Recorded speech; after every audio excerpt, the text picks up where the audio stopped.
Bonjour à chacun d'entre vous et bienvenue pour le culte de l'Église protestante unie d'Anguin et de la vallée de Montmorency.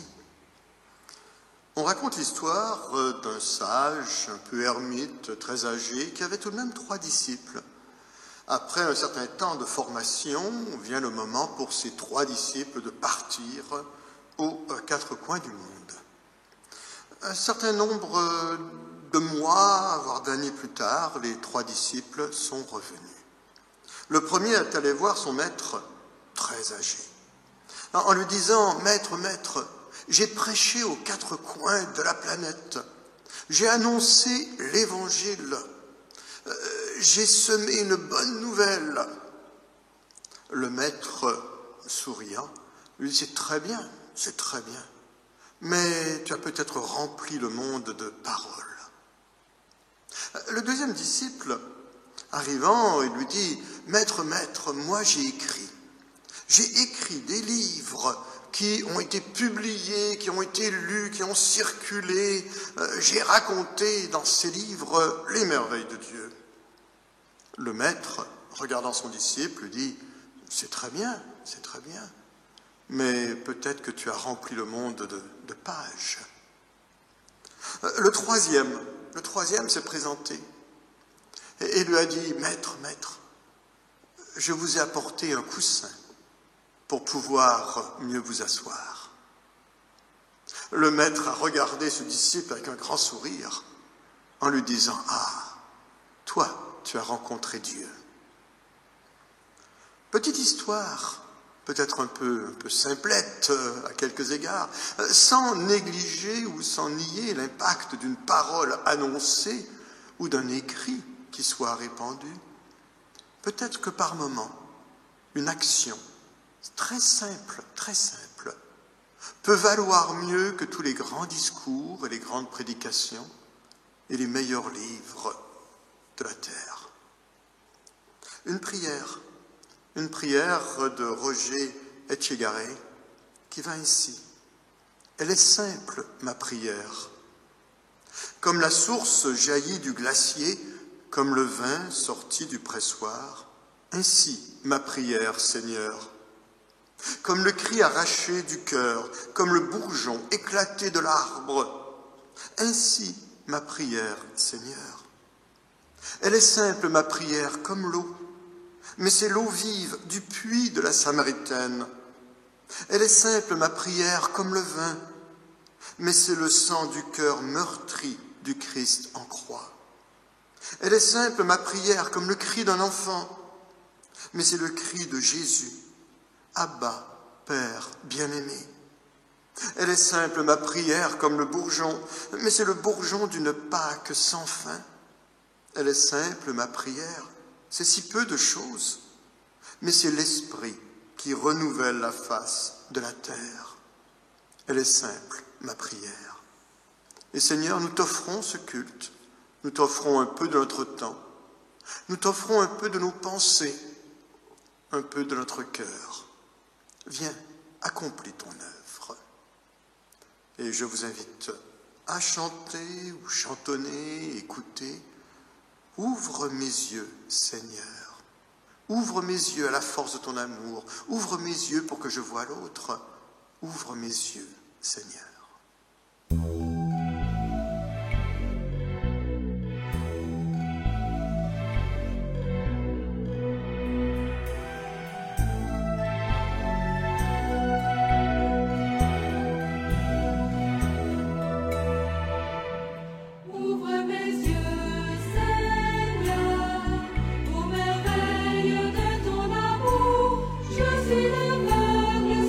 Chemin, guéris-moi, je veux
le texte que je vous propose aujourd'hui, c'est ce qu'on appelle le texte du lectionnaire, c'est-à-dire le passage de l'Évangile qui, pour le dimanche 22 novembre, est lu dans toutes les églises catholiques romaines, dans un certain nombre d'églises orthodoxes et dans un certain nombre d'églises protestantes également. C'est dans l'Évangile de Matthieu, au chapitre 25, les versets 31 à 46. Lorsque le Fils de l'homme viendra dans sa gloire avec tous ses anges, il s'assiera sur le trône de sa gloire. Toutes les nations seront assemblées devant lui. Il séparera les uns d'avec les autres, comme le berger sépare les brebis d'avec les boucs, et il mettra les brebis à sa droite et les boucs à sa gauche.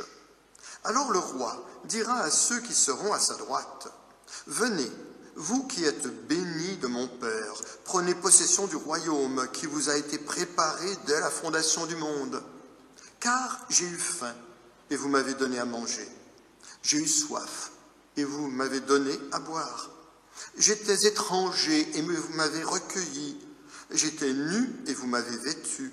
J'étais malade, et vous m'avez visité. J'étais en prison, et vous êtes venus vers moi. » Les justes lui répondront, « Seigneur, quand avons-nous vu avoir faim et t'avons-nous donné à manger?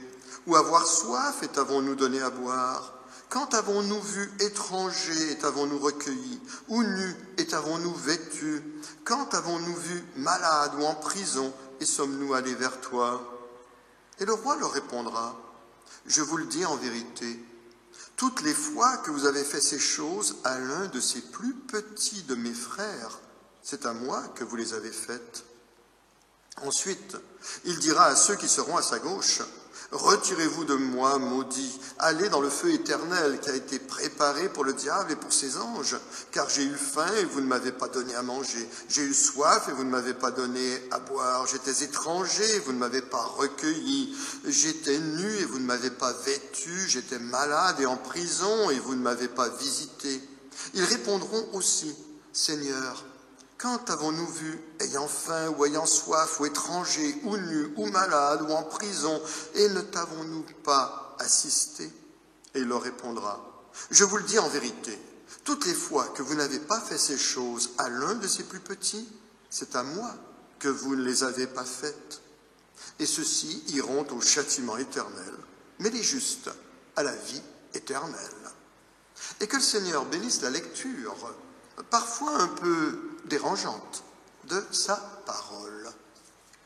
Je me permets de citer un court commentaire de la part du pasteur Frédéric Gangloff sur ce texte. « Bienvenue à notre show télévisuel à souhait, le jugement dernier. Une fresque où nous serons tous de la partie. Pas un jeu, mais un combat, une question de vie ou de mort. Plus de produits de consommation à emporter, mais des états d'urgence. La faim, la soif, la nudité, la prison, l'accueil de l'étranger. Qu'est-ce que tu as fait? Et qu'est-ce que tu n'as pas fait? Voilà la question posée à tous les interrogés qui ne savaient rien, n'ont rien vu. Ils ne s'imaginaient pas même moutons et les voici devenir chèvres, séparés d'emblée et mis de côté. Ils n'avaient jamais réalisé que Jésus était en chaque être humain, en toute relation. Certains vont déchanter et cela va faire mal. Ce temps qui se distend nous est donné pour que nous mettions en pratique l'Évangile. Fini les jugements sur les idées, le savoir, la tchatch, le paraître. Les bonnes résolutions ne suffiront plus. Il faut passer à l'acte plutôt que de ne rien faire. Il est temps de passer de spectateur à acteur. Au-delà de toute la question du jugement dernier présente dans ce texte, et de tout l'aspect dramatique que l'on peut voir dans cette histoire, c'est le texte phare de toutes les ONG, de toutes les associations d'entraide, de tous les mouvements chrétiens qui ont une main tendue vers l'autre et qui veulent encourager les autres à tendre également leurs mains. Il faut aider l'autre, car dans le fond, tu ne sais pas si ce n'est pas le Christ que tu aiderais au travers de l'autre. Plus que cela, le texte affirme, c'est comme si tu aidais le Christ, car il est là au travers de l'autre. Bien que le texte lui-même précise, à l'un de ses plus petits de mes frères, peut-être qu'il y a déjà là une certaine forme de sélection. Je me rappelle un pasteur d'une communauté baptiste, bien impliqué dans les œuvres sociales et qui recevait les critiques d'un certain nombre de membres de sa paroisse, qui eux auraient voulu qu'il se centre davantage sur la question de l'évangélisation, l'annonce de la bonne nouvelle, sur d'autres aspects donc des programmes de l'Église. Il leur a répondu la chose suivante lorsqu'on lui a posé la question, mais pourquoi est-ce que tu fais des œuvres sociales comme cela, ces œuvres d'entraide? Il a répondu, si j'aide les autres parce qu'ils sont chrétiens, c'est de l'aide sélective. Et pour moi, ce n'est pas de l'évangile. Si j'aide les autres pour qu'ils deviennent chrétiens, c'est de l'aide intéressée. Et ça non plus, ce n'est pas de l'évangile. Mais j'aide les autres parce que je suis chrétien. Et il y a dans cette façon de présenter les choses une certaine réalité. Bien sûr que non seulement la tentation, mais la réalité est d'aider premièrement ceux qui partagent nos convictions, nos frères et nos sœurs dans la foi.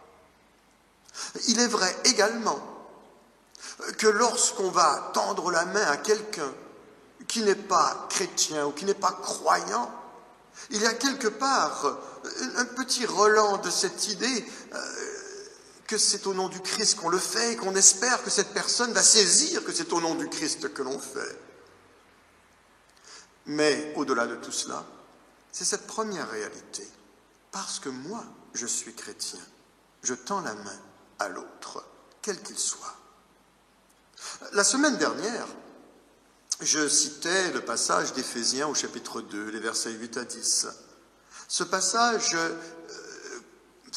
qui résumait un des grands nombres de points fondamentaux du protestantisme. Et il y avait cette mention, on n'est pas sauvé ou réconcilié avec Dieu par nos œuvres. Mais le texte poursuit au verset 10 en disant, mais que nous sommes réconciliés pour de bonnes œuvres. L'accent dans ce texte est mis sur la réalité que les bonnes œuvres, que les œuvres bonnes, ne sont en aucun cas une preuve de notre christianisme, mais une conséquence de notre adhésion au Christ. Ce n'est pas une preuve de notre amour de Dieu, non, mais une conséquence. La nuance peut paraître subtile, mais il faut reconnaître qu'il y a des athées qui sont de grands humanistes, qu'il y a des agnostiques qui sont philanthropes, qu'il y a des personnes totalement indifférentes face à Dieu, voire même plus, mais qui aiment l'humain par-dessus tout. C'est une réalité. Inversement, il y a des chrétiens qui, malheureusement, n'aiment pas les autres. D'ailleurs, si on se rappelle l'histoire de ce larron sur la croix, qui va tourner ses regards vers Jésus en lui disant et en reconnaissant au travers de ce regard du Christ ce qu'il était, et qu'il dira « ne m'oublie pas », ce larron, on pourrait lui poser la question « mais qu'est-ce que tu as fait de bien envers les autres ?» Sa réponse est « rien » ou pas grand-chose, ou si peu de choses. J'ai peut-être menti, volé, peut-être tué. Il était là sur la croix, méritant ce qu'il se sort. Et pourtant, Jésus lui dira, ce soir même, tu seras au paradis avec moi, tout simplement parce qu'il avait mis sa confiance dans le Christ. Alors je reviens. Les œuvres, les bonnes œuvres, ne sont pas une preuve, mais une conséquence. Devraient être une conséquence. Si je redis cela, c'est parce qu'il y a certains chrétiens qui pensent que faire de bonnes actions, c'est la finalité de leur relation avec Dieu. Erreur. Le cœur de l'Évangile se trouve être dans ce texte de l'Évangile de Jean, au chapitre 3, le verset 16. « Car Dieu a tant aimé le monde qu'il a donné son Fils unique afin que quiconque croit en lui ne périsse point, mais qu'il ait la vie en son nom. » S'il y a ce qu'on appelle le résumé du rapport avec l'autre au travers de cette règle d'or que l'on trouvera dans l'Évangile de Matthieu, mais dans toutes les grandes religions, ne fais pas aux autres ce que tu ne voudrais pas qu'ils te fassent. Et de façon positive dans l'Évangile, fais aux autres ce que tu voudrais qu'ils te fassent. Mais quelque part, l'essence du christianisme, le résumé de la loi et des prophètes se retrouve à être dans cette déclaration. Tu aimeras le Seigneur ton Dieu de tout ton cœur, de toute ton âme, de toute ta force, de toute ta pensée, de toute ta volonté, et tu aimeras ton prochain comme toi-même. Et il y a dans cette dernière déclaration un ordre, un sens. Tu aimeras le Seigneur ton Dieu, premier. Après, tu aimeras ton prochain comme toi-même. Et il ne faut pas inverser l'ordre qui est là. Quelle est la volonté première de Dieu pour nous? Est-ce que c'est de faire du bien aux autres? Non. La volonté première de Dieu pour nous, c'est d'être en relation avec lui. Mais une fois qu'on est en relation avec lui, le désir de vouloir faire du bien aux autres devrait en découler naturellement. Ainsi, ce passage de l'Évangile de Matthieu s'insère en fait dans une vision beaucoup plus large. Une vision verticale en premier. Je rappelle, tu aimeras Dieu. Et une vision horizontale en second, tu aimeras ton prochain. Et si les deux sont nécessaires et sont étroitement liés, je rappelle encore et encore qu'il y a un ordre là-dessus, Dieu en premier, le prochain par après. Cet aspect de jugement qui est là dans ce texte doit également être pondéré avec d'autres passages où cette question du jugement apparaîtra. Mais ce n'est pas notre sujet en ce moment. L'aspect horizontal de la foi, l'aspect horizontal du rapport avec l'autre, l'aspect horizontal de cet amour du prochain, c'est par exemple la banque alimentaire, le comptoir vestimentaire, la construction d'une école au Togo, le soutien à une ferme expérimentale en Afrique, l'aide à un orphelinat à Madagascar. Tout cela sont des démonstrations de cet amour de l'autre et des possibilités qu'il peut y avoir. Mais le rapport vertical, c'est le culte rendu à Dieu. C'est les réunions de prière. C'est le fait d'être avec les autres chrétiens pour pouvoir louer et adorer Dieu. C'est le temps de prière seul dans sa chambre, la porte fermée. Tout cela fait partie de cette dimension verticale. La construction ou l'achat d'une église à Lahore, au Pakistan, que nous avons pu faire, dès dans cette lignée-là, pour permettre une meilleure adoration envers Dieu. La banque alimentaire, le week-end prochain, est le week-end de la grande banque alimentaire, la collecte des banques alimentaires, et nous-mêmes une équipe qui sera là à Enghien, dans l'un des supermarchés. Mais l'aspect vertical, c'est également l'offrande que l'on peut faire au culte, qui permet d'aider l'Église à vivre, dans certains cas à survivre dans des moments plus tendus ou plus difficiles. Et quelque part, il faut garder ce juste équilibre entre les deux réalités, entre Marthe, toujours active, prête à servir, et Marie, qui prendra du temps pour s'asseoir aux pieds de Jésus. Et si Jésus dira que Marie a choisi la bonne part, ce n'est pas pour négliger l'autre part, mais c'est pour bien remettre dans cet ordre de priorité. L'on ne peut réellement donner aux autres que ce que l'on a reçu soi-même. Et si notre main tendue vers l'autre est véritablement un acte spirituel, c'est parce qu'il a premièrement été nourri d'une relation avec Dieu. Alors que le Seigneur nous aide dans toute cette dynamique. Pour la banque alimentaire, s'il y a des volontaires, on a toujours besoin. Et entre autres pour la collecte des banques, la collecte nationale des banques alimentaires, toujours possible de venir soit passer un coup de main, soit acheter des produits, en laisser.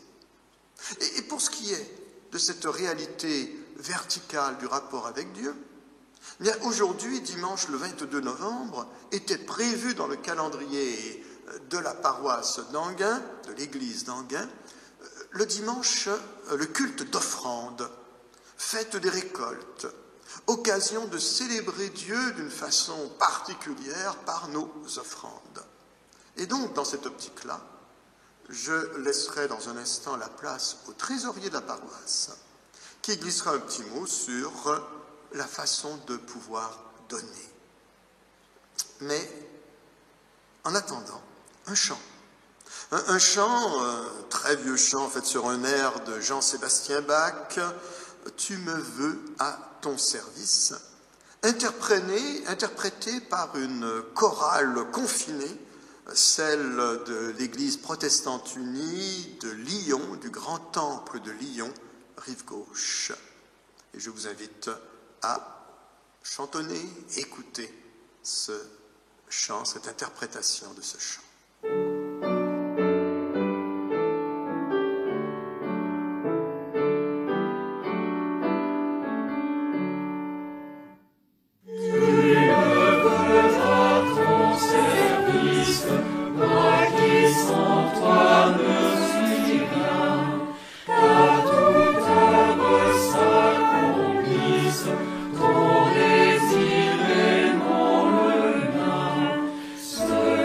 Je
vous culpabiliser pour ne pas avoir assez donné?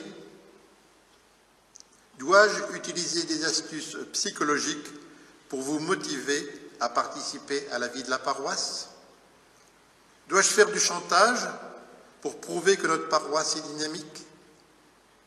Dois-je pleurer parce que nous n'arrivons pas à couvrir les frais de fonctionnement?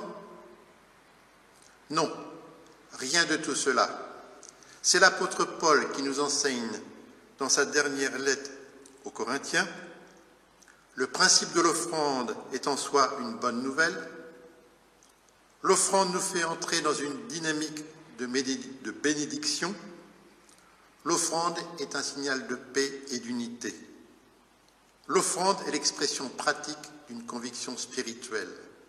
Alors, relisons 2 Corinthiens 8 et adressons nos offrandes à l'Église, soit par courrier, en envoyant un chèque à l'adresse de la CEP au 171 avenue de la Division Leclerc à Enghien, soit par virement bancaire sur le compte de l'association. Et encore une fois, merci à vous et prenez bien soin de vous. Je laisse la parole au pasteur Vidal pour conclure le culte. Merci Christian pour cette présentation. Nous arrivons au terme de ce culte et que l'on puisse à nouveau prier. Oui Seigneur, notre Père, toi qui es au-dessus de nous et toi qui nous accompagnes, toi qui quelque part est également l'un de nous qui a vécu ce que nous avons vécu, toi qui es aussi un peu en nous, comme l'apôtre Paul de dire: si je vis, ce n'est plus moi qui vis, c'est Christ qui vit en moi. Alors Seigneur, que tout le monde puisse voir que tu es en moi, que je puisse être le reflet de ta présence, que je puisse préparer ton chemin, que je puisse être un témoin de l'amour et de la vérité, que j'apprenne à te remercier pour tout ce qui arrive et que je n'oublie point la misère des autres. Oui Seigneur, garde-moi dans ton amour comme tu veux pour chacun d'entre nous. Merci. Merci pour la vie. Merci parce que tu es là. Merci pour l'autre qui croise mon chemin. Merci pour le prochain. Merci pour le lointain. Merci Seigneur, car toutes choses sont entre tes mains. Donne-moi un cœur pur afin que je te voie. Donne-moi un esprit humble afin que je puisse t'entendre. Un esprit rempli d'amour afin que je te serve. Que je puisse être nourri dans la foi. Continuer à grandir dans la foi, le regard tourné vers toi. Dans l'espérance, le regard tourné vers les autres. Et par-dessus tout, dans cet amour véritable qui englobe à la foi et l'espérance. Dieu seul est lumière, mais nous pouvons la faire briller. Dieu seul est vie, mais nous pouvons rendre aux autres le désir de vivre. Dieu seul peut faire ce qui paraît impossible, mais nous pouvons faire le possible. Dieu seul se suffit à lui-même, mais il préfère compter sur nous. Et que le Dieu de toute grâce, celui qui est Père, Fils et Saint-Esprit, soit avec chacun d'entre nous. Allons dans la paix du Seigneur, soyons nous-mêmes artisans de paix, recevons la bénédiction de Dieu, afin qu'en retour nous soyons nous-mêmes une source de bénédiction pour les autres autour de nous. Amen. Bon dimanche à chacun d'entre vous et bonne journée.